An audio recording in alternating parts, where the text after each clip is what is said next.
خلق واورئ ګنهګار زه په دې یم چې مضمون د ماتې افسانې یم واکداران مې پرمختګ ته ځکه نه پرېږدي زه سړی د پاچا خان د ماتولې یم زما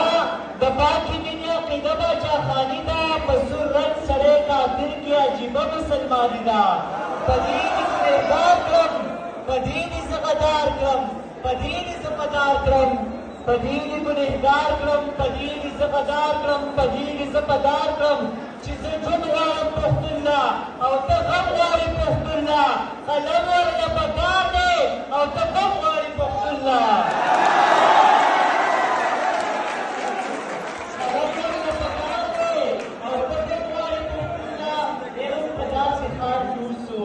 چې نور هر څه پکې ګران دي څنګه صاحب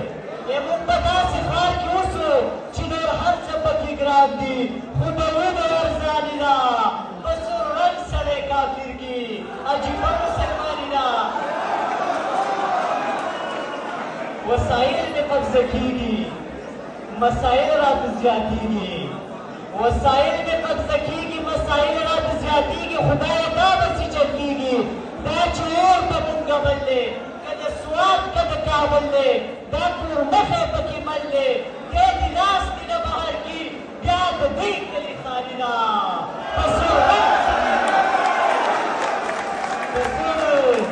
رنګ سړی کافر کي عجیبه مسلماني ده بې وخته یتیمانو بې وخته شهیدانو د دې کلي خوارانو ژوند مو ولې په عذاب دی چې دا څه حساب کتاب دی موږ په خبر پوهه نه شو چې دا څنګه انقلاب دی ګټه بنده په لاس ورشي بې وخته یتیمانو بې وخته شهیدانو د دې کلي خوارانو ژوند مو ولې په عذاب دی چې دا څه حساب کتاب دی موږ په خبر پوهه نه شو چې دا څنګه انقلاب دی ګټه بله په لاس ورشي زما برخه تاواني ده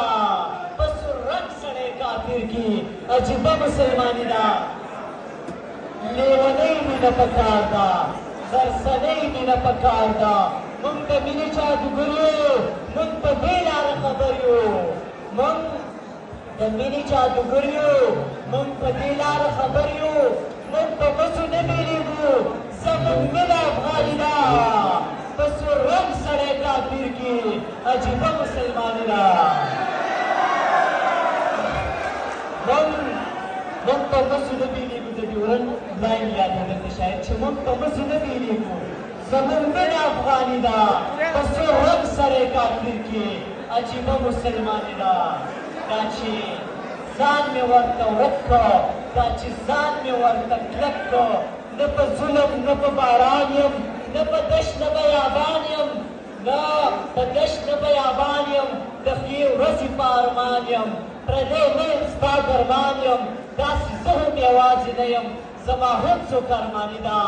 په سور رنګ سړی کافر کې عجیبه مسلماني ده والسلام